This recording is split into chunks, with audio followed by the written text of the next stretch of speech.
I flew back to New Jersey because Mom said it was important. Family tradition. New Year's Day brunch. The moment I walked through the door, I knew I'd made a mistake. No hug. No, glad you're here.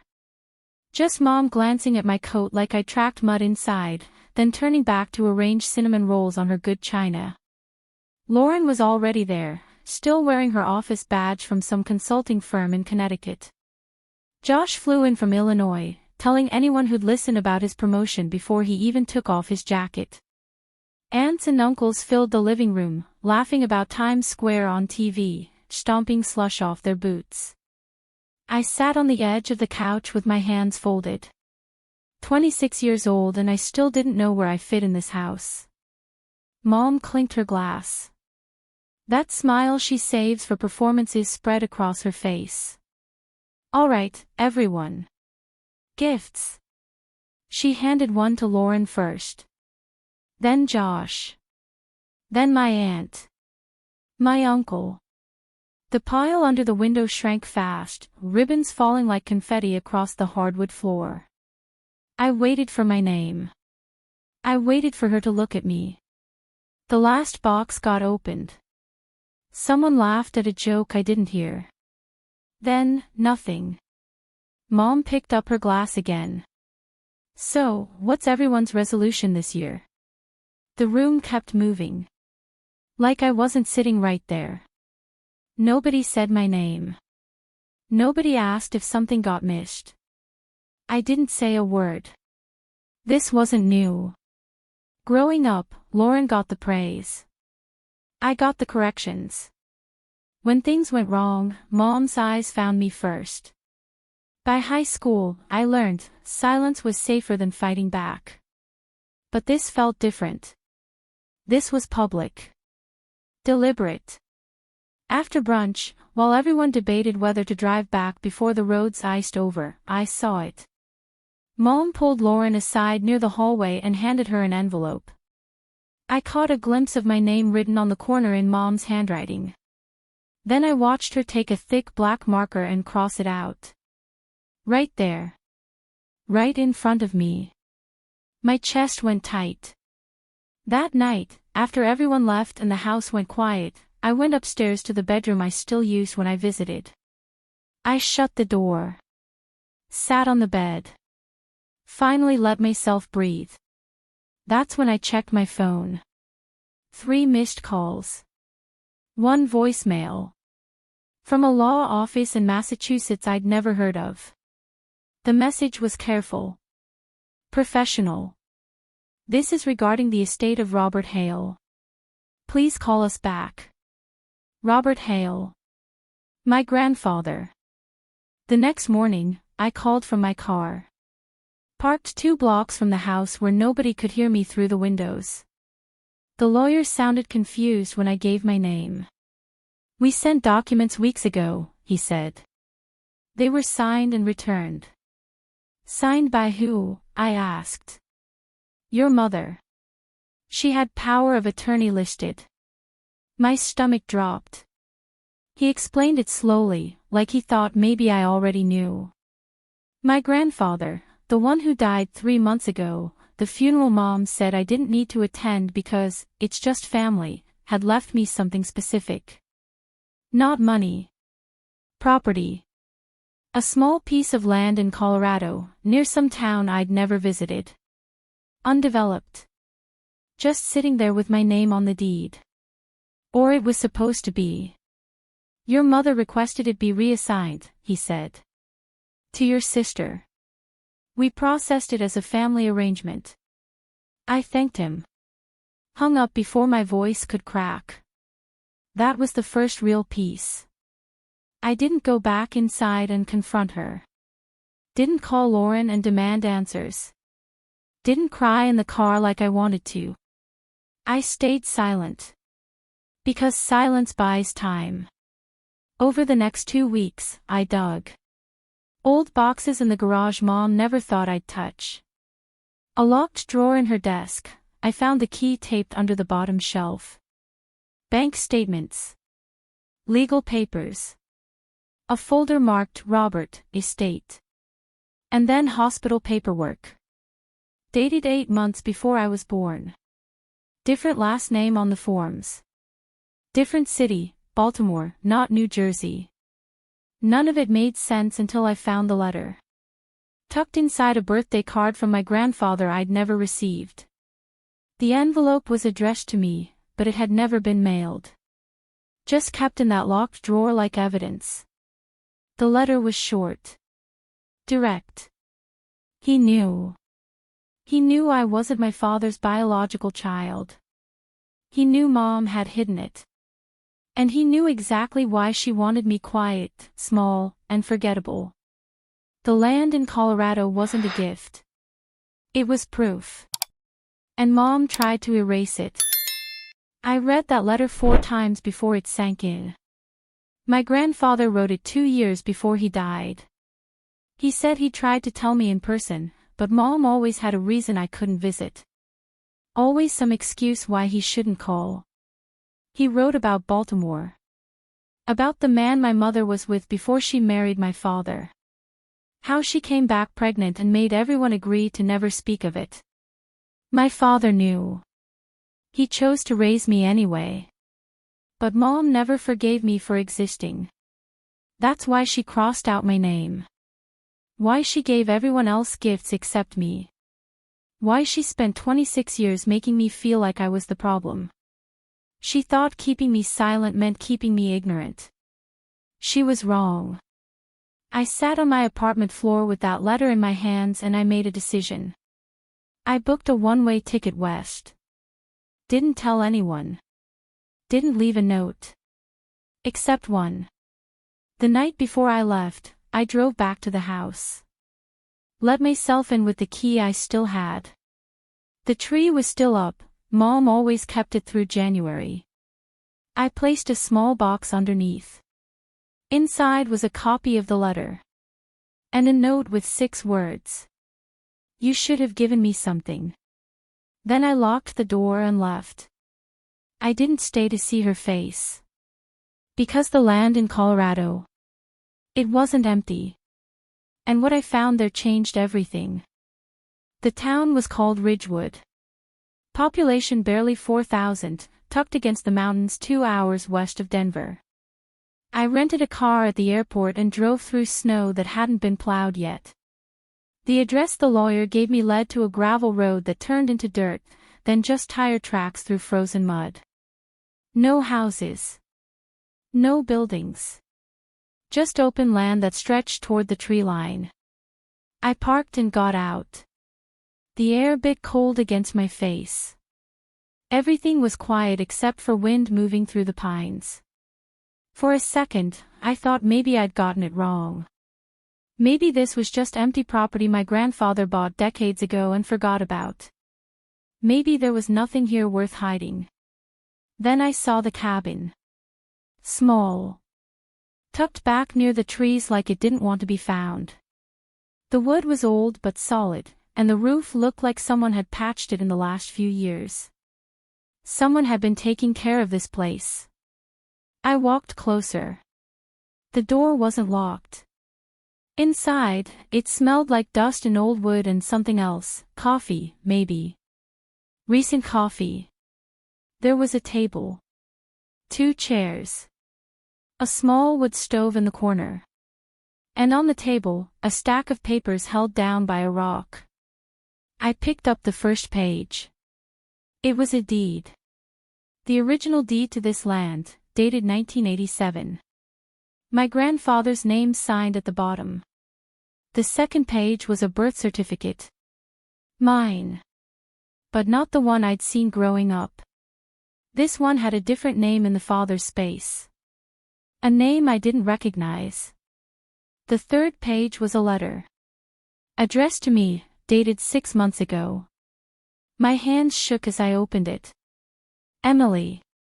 If you're reading this, your mother finally told you. Or you found out on your own. Either way, you're here, and that means you're ready. This land is yours.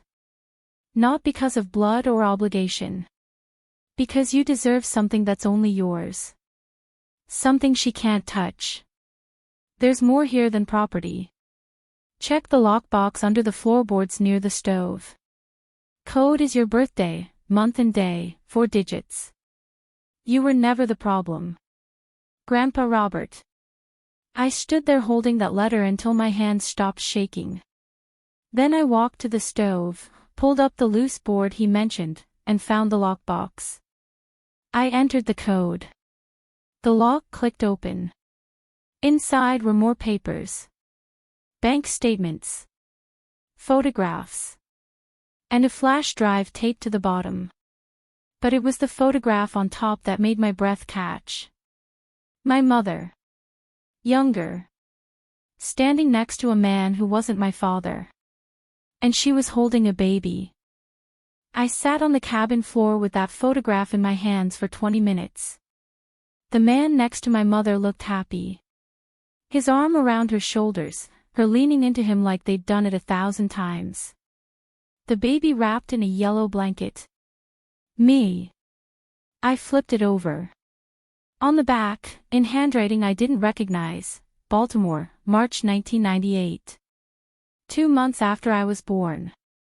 I set the photo down and pulled out the rest. Bank statements going back 27 years. Deposits made every month to an account in my mother's name. $500. Like clockwork. From him. The man in the photograph. His name was on every statement, Thomas Brennan. My actual father had been paying child support for decades. And Mom never told me. I plugged the flash drive into my laptop. It took a second to load, then folders appeared. Dozens of them. Labeled by year. I clicked on the most recent one. Emails. Hundreds of them. Between my grandfather and Thomas Brennan. Going back 10 years. I scrolled through, barely breathing. Thomas had been asking about me. How I was doing. If I was okay. If I'd graduated college. If I was happy. My grandfather responded every time. He told Thomas the first was working retail, living in a small place, struggling but surviving. He told him I didn't know the truth. That my mother had made everyone agree to keep it buried. In one email from 3 years ago, Thomas asked if he could meet me. My grandfather said no. Not yet. Not while my mother still had control over the narrative. But then last year, something changed. Thomas got sick. Stage 4. The doctors gave him 6 months. He wrote to my grandfather one last time. I don't have long. I need her to know I didn't leave. I need her to know I tried. Please. Before I go. My grandfather responded. I'll make sure she knows. I'll make sure she has everything. The land, the proof, the truth. She'll get it all when the time is right. 2 months later, my grandfather died. And Mom tried to bury it all over again. I sat back against the cabin wall, staring at the screen. Thomas Brennan was dying. Maybe already gone.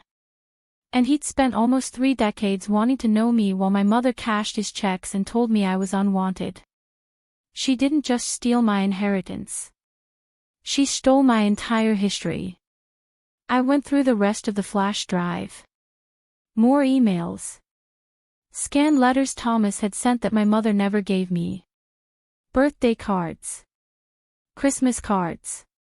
All returned to sender, but my grandfather had kept copies. Every single one said the same thing, I'm sorry. I love you. I want to know you. At the bottom of the lockbox was one more envelope.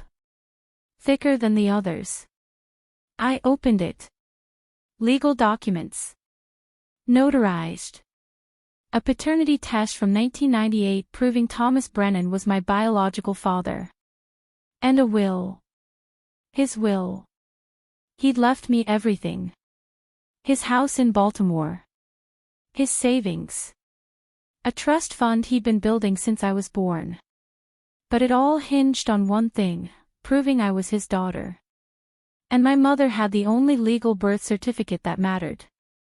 The fake one. With my father's name, the man who raised me, listed instead. She'd locked me out of 2 inheritances. But she didn't know I had the proof. She didn't know what Grandpa Robert left me. And she definitely didn't know I was coming back. My grandfather responded. I'll make sure she knows. I'll make sure she has everything. The land, the proof, the truth. She'll get it all when the time is right. 2 months later, my grandfather died. And Mom tried to bury it all over again. I sat back against the cabin wall, staring at the screen. Thomas Brennan was dying. Maybe already gone. And he'd spent almost 3 decades wanting to know me while my mother cashed his checks and told me I was unwanted. She didn't just steal my inheritance. She stole my entire history. I went through the rest of the flash drive. More emails. Scanned letters Thomas had sent that my mother never gave me. Birthday cards.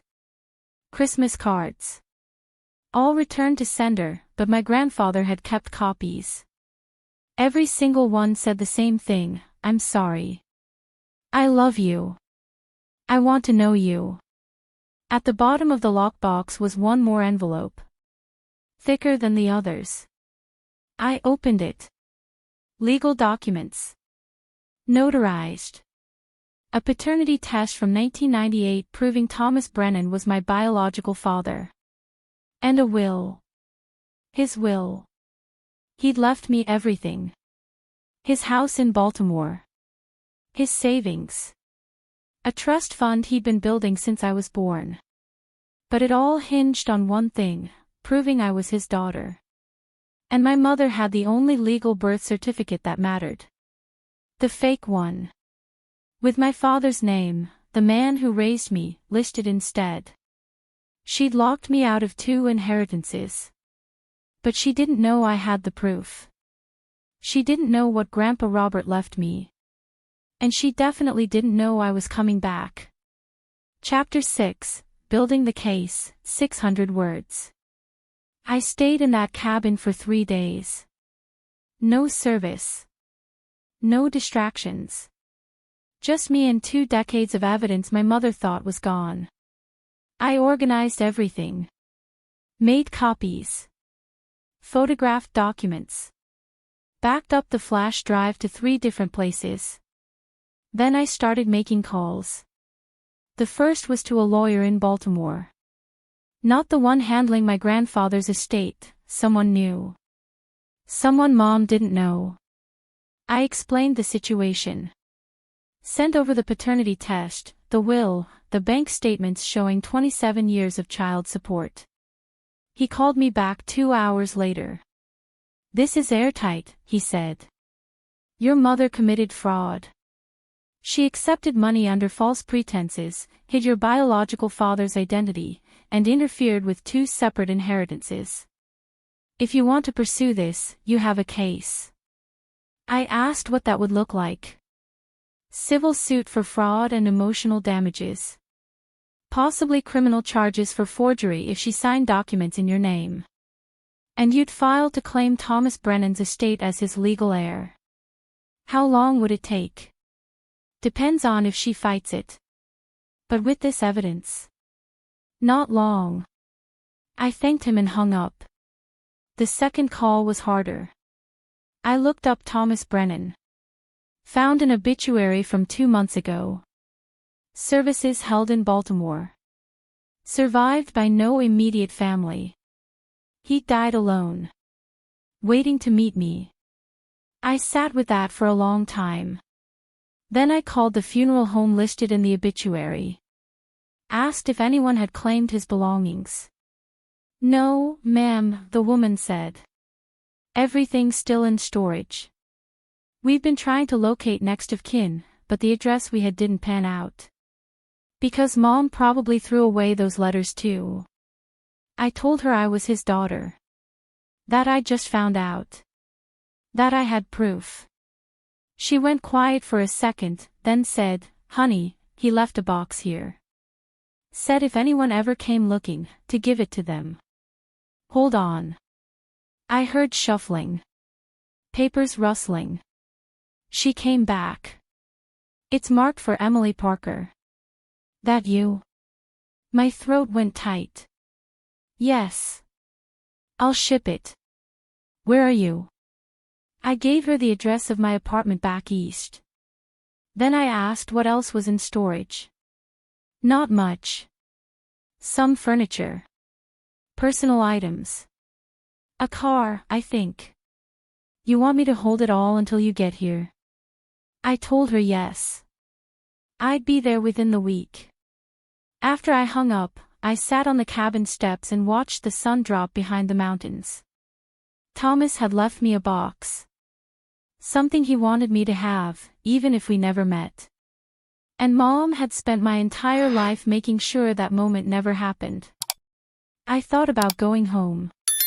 Walking into that house and throwing everything in her face. Watching her scramble for excuses. But that felt too easy. She didn't just owe me an apology. She owed me 27 years. So I made a plan. I'd go back. I'd let her think the note I left was just anger. Just me being sensitive, like she always said. I'd let her think she still had control. And then, when she least expected it, I'd show her exactly what I found. Not just for me. For Thomas. For my grandfather. For every year they tried to reach me while she built walls. I packed up the cabin, locked the door, and started the drive back east. Mom thought I'd run away. She had no idea I was coming back to fight. I got back to my apartment on a Tuesday night. Exhausted. Still processing everything I'd found in Colorado. I didn't call anyone. Didn't reach out to Mom or Lauren. Just unpacked, showered, and tried to sleep. My phone started blowing up the next morning. Texts from my aunt. My uncle. Cousins I hadn't heard from in years. All of them saying the same thing. "What's going on? Are you okay? Your mom is really worried." I scrolled through, confused. Then I saw the missed calls. 12 from Mom. 8 from Lauren. 3 voicemails. I played the first one. Mom's voice, shaking. Tearful. Please call me back. I don't know what's happening with you, but we need to talk. You can't just disappear like this. Lauren and I are worried sick. Please. The second voicemail was Lauren. Annoyed. Seriously. You leave that creepy note and vanish for 2 weeks. Mom's a mess. Whatever you're mad about, you need to come home and deal with it like an adult. The third was Mom again. Different tone this time. Colder. I found the box you left. I don't know what you think you know, Emily, but you're wrong. You're confused. We need to sit down and talk about this before you do something you'll regret. I deleted all 3. Then I checked social media. Mom had posted 2 days ago. A photo of the family from New Year's, everyone smiling around the brunch table. Caption. Family means everything. Praying for my daughter Emily during this difficult time.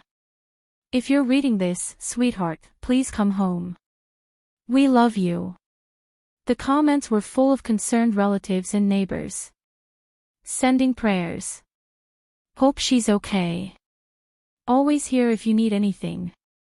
Lauren had shared it. Added her own comment. Stop being stubborn. We just want to help. I stared at the screen.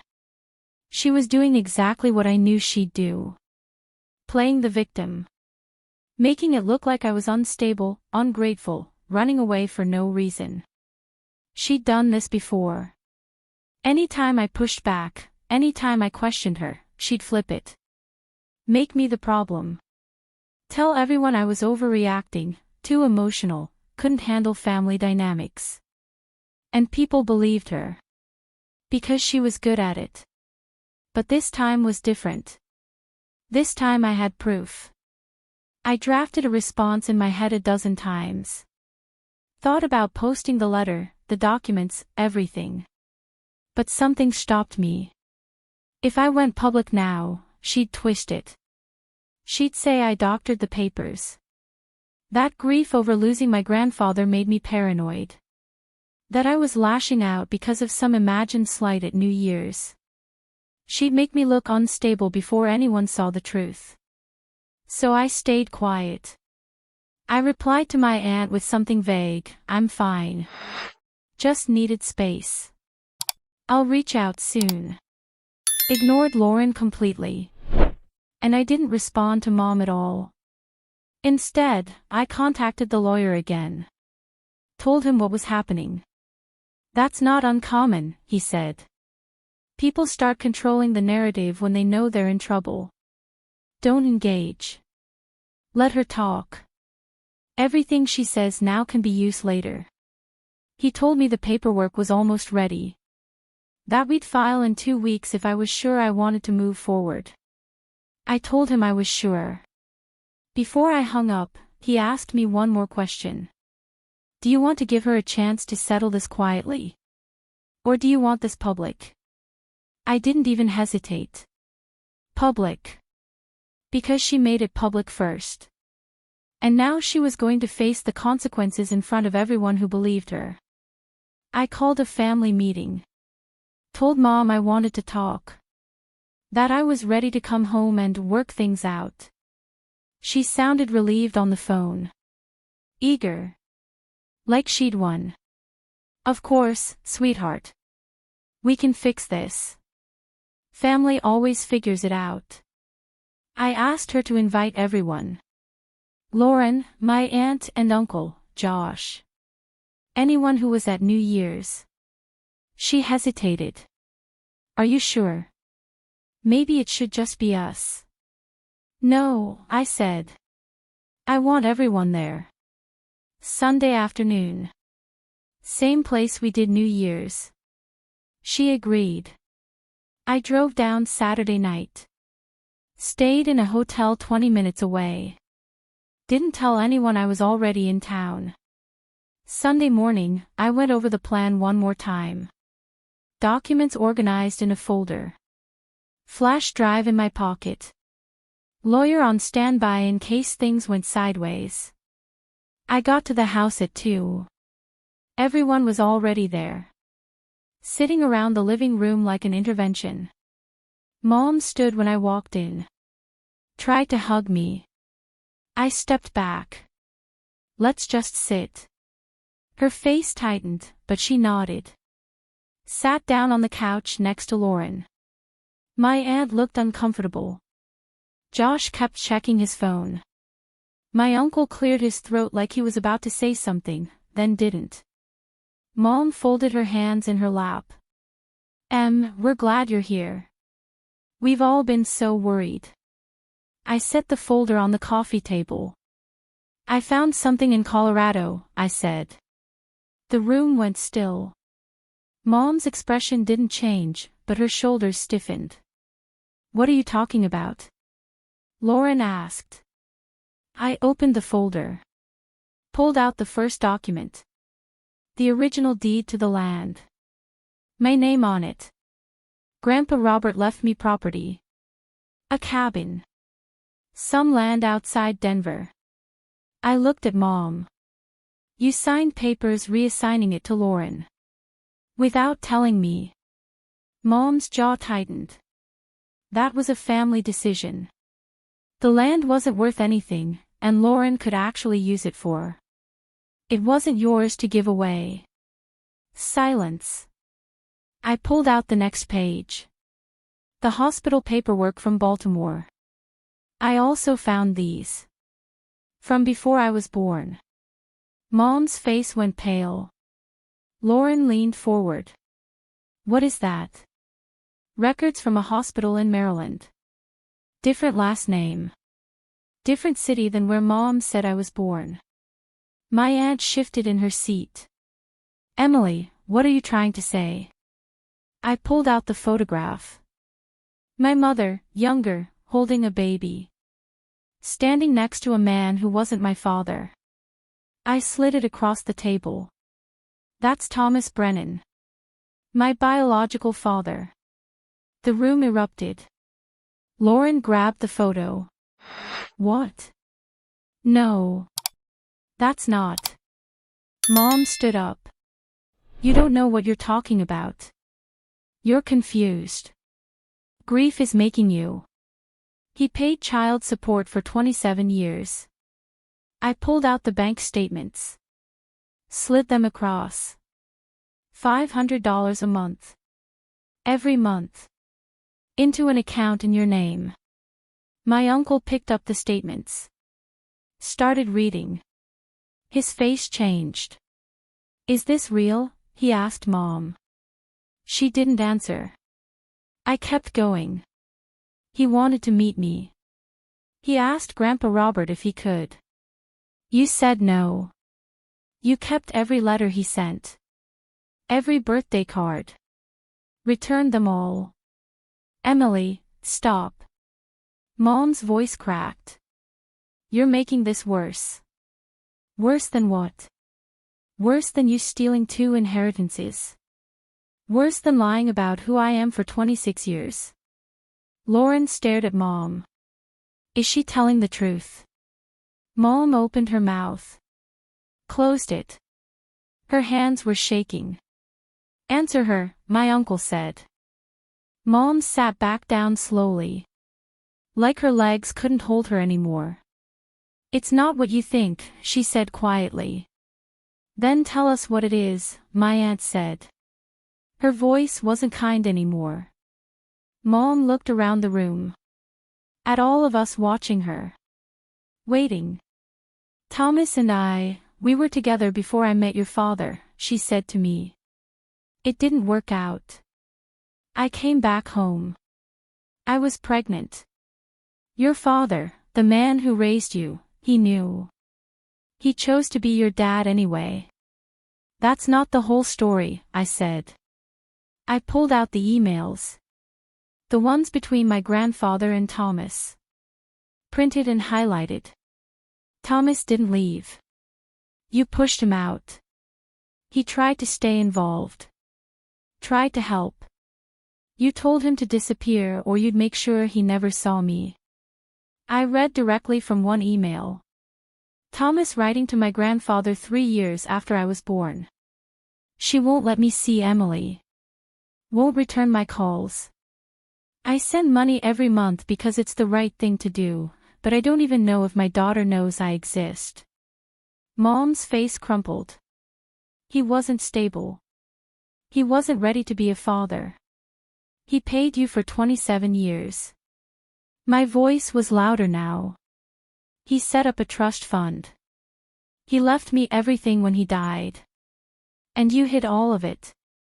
Lauren looked at the papers spread across the table. Mom, what did you do? I protected this family. Mom's voice turned sharp. I protected you, Emily. From confusion. From instability. Your father gave you a good life. A stable home. I wasn't going to let some man from my past complicate that. That man was my father. Your father is the one who raised you. And he's dead.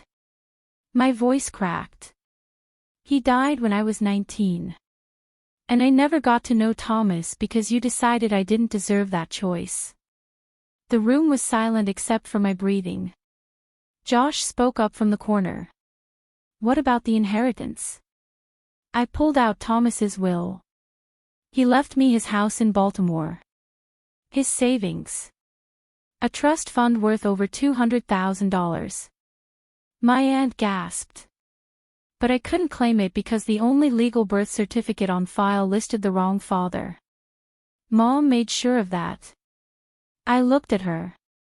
You committed fraud. Accepted child support under false pretenses. Forged my signature on the land transfer. And interfered with 2 separate estates. Mom stood again. I did what I thought was right. You did what kept you in control. That's not fair, Emily. Fair? I laughed. It came out bitter. You gave everyone gifts except me on New Year's. You crossed out my name on an envelope right in front of me. You spent my entire life making me feel like I was the problem. And now I know why. I pulled out the last document.